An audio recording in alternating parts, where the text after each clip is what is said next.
उनकी अर्धांगिनी भावुक होकर रो रही थी। एक स्त्री की रोने पर हम लोग कटाक्ष नहीं करेंगे, उनकी रोना को हम लोग भी समझते हैं, क्योंकि हम भी एक शहीद पिता की संतान है। और मेरी माता उसमें मात्र 28 वर्ष की थी जब मेरे पिताजी का स्वर्गवास शहादत हुआ था।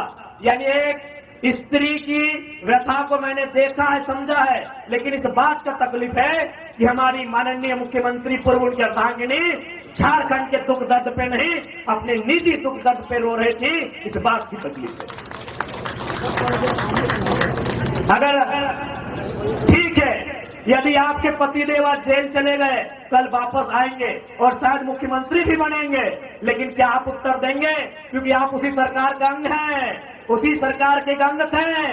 शहीद सुनील महतो, उनका मर्डर हुआ है। बताइए एनआईए जांच कब करेगी आपकी सरकार?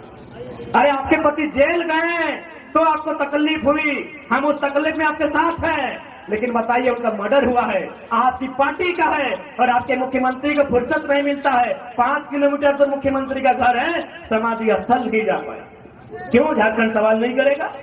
अगर रोना है तो रोने पर भी इंसाफ हो। यदि महोदया का रोना इसलिए कि उनके पति जेल में गए हैं, तो जो इस दुनिया में नहीं है उनकी आंसू का हिसाब कौन करेगा? शहीद सुनील महतो की पत्नी का जो विलाप है उसे शांत कौन करेगा? एनआईए जांच की अनुशंसा राज्य सरकार केंद्र को कब भेजेगी, उस इंतजार में है। आज 90 साल की बूढ़ी मां है सुनील महतो की, आज इंतजार में रहती है कि टूसू का मेला हर साल लगे, उस मेला में 50,000 1 लाख रुपया बचता है, उस पैसे को सुनील महतो की मां को दिया जाता है घर चलाने के लिए। एक सांसद के ये दुर्भाग्य है राज्य में, और आप केवल इसलिए रो रही हैं क्योंकि आपके पति कुछ दिनों के लिए जेल गए। आपकी सहानुभूति में साथ हैं, झारखंडी होने के नाते उनके विचारों से हमारी लड़ाई है, हम आपके साथ हैं, लेकिन आपको इस बात को भी याद रखना होगा, इसी राज्य में आप ही के पार्टी के सांसद की एक नहीं महोदया 12 गोलियां दम दनादन सीने में उतारी गई है, उस पर आंसू कब आएगा? ये सवाल पूछता है झारखंड।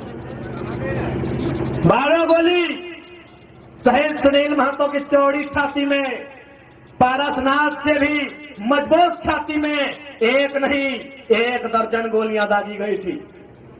उसका हिसाब कौन लेगा? उस शहादत का हिसाब कौन लेगा?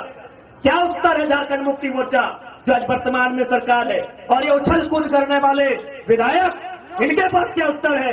लोकतंत्र के मूल्यों की अवहेलना करने वाले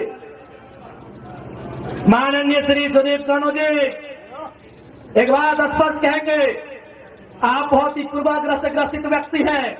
पहला बात, बायस नेचर के लोग तो राजनीति में होने नहीं चाहिए, राजनीति में संतों को आना चाहिए। तो सामने बैठकर अगर आप गाली दें, वो स्वीकार करना जाने, ऐसे लोगों को राजनीति करनी चाहिए। आज आपने पीरटाण, सुनिए सोनू जी, जब गिरिडीह सदर ने आपको धुतकार दिया था,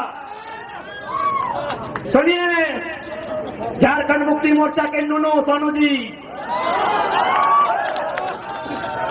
जब गिरिडीह सदर ने 2 बार हारे थे ना, गिरिडीह सदर में 2 बार पानी हुए थे, यही निर्भय सदाबदी जो आपके साड़ू हैं, जिनके साथ आपका व्यापार चल रहा है, 2 बार उठा के पटका था, पानी हो गए थे सोनू जी। तब पता है किसने आपको वोट देके जिताया था? पीरटाण की धरती ने, याद रखिएगा। अरे आपको गिरिडीह ने पूछा भी नहीं था, सुनिए सोनू जी, गिरिडीह ने आपको पूछा नहीं, आपको छूछा बनाया था गिरिडीह ने।